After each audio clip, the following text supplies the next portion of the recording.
ஹரே கிருஷ்ணா கிருஷ்ணா கிருஷ்ணா ஹரே ஹரே, ஹரே ராமா ராம ராம ஹரே ஹரே. குட்டி கதைகள் 465. இங்கு தர்மராஜன் ஆன யமராஜரின் கதை காண்போம். முன்பு ஒரு சமயம், அதாவது தர்மராஜர் யமன் 12 மகா ஜனங்களுக்கு உள்ளே ஒரு சிறந்த மகாஜன் ஆவார். பகவான் ஸ்ரீ ஹரியின் மேல் நம்பிக்கை இல்லாத மக்களை ஹரியின் வழிக்கு முழுமையாக கொண்டு வந்து அவர்களை ஹரி நம்பிக்கை கொடுப்பதுதான் யமனுக்கு தர்மமாகும். அவருடைய கிருபா கிடைத்துவிட்டால் ஜீவர்களுக்கு அனாதிகால கர்மபந்தம் போய்விடும். தர்மம் மேலும் அதர்மம் உள்ள மக்களின் காரியங்கள் அதற்கான காரணம்.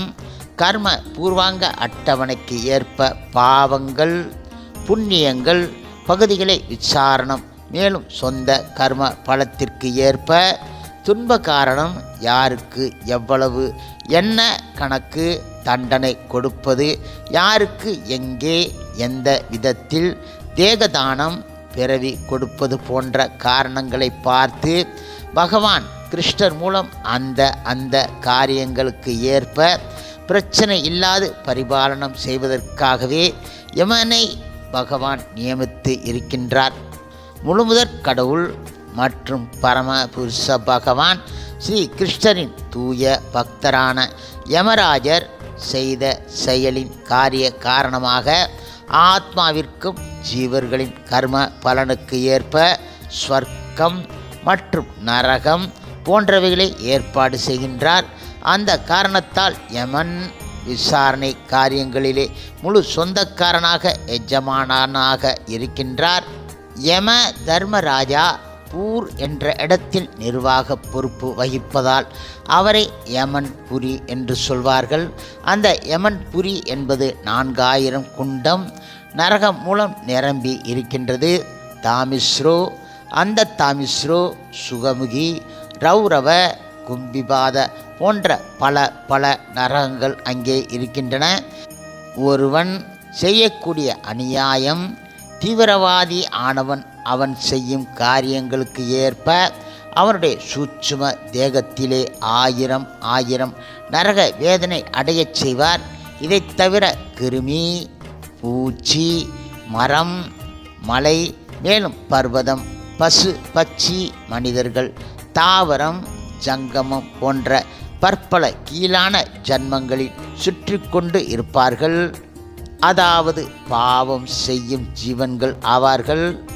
அது மட்டும் இல்லாமல் அந்த ஜீவர்கள், பாவம் செய்யக்கூடிய ஜீவர்கள் மாதாவின் கர்ப்பத்திலே மீண்டும் மீண்டும் பிறந்து மேலும் மரணத்தை நோக்கியே பயணம் செய்து மேலும் நரக வழி செல்வார்கள். மேற்கூறிய இந்த 2 துன்பத்திற்கு காரணம் பகவான் கிருஷ்ணரை அவருக்கு பக்தி செய்யாமை இருப்பதால் என்பது ஆகும். அடுத்ததாக இங்கு யமதர்மராஜா சம்பந்தப்பட்ட கதை ஒன்று இங்கு காண்போம்.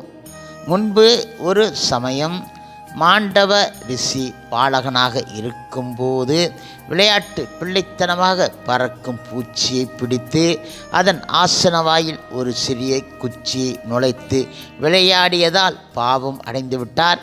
அதன் பலனாக யமதர்மராஜா விசாரணையிலே அந்த ரிஷியின் மரண நேரத்திலே சூலத்தின் மூலம் தண்டனை அடைந்து விட்டார்.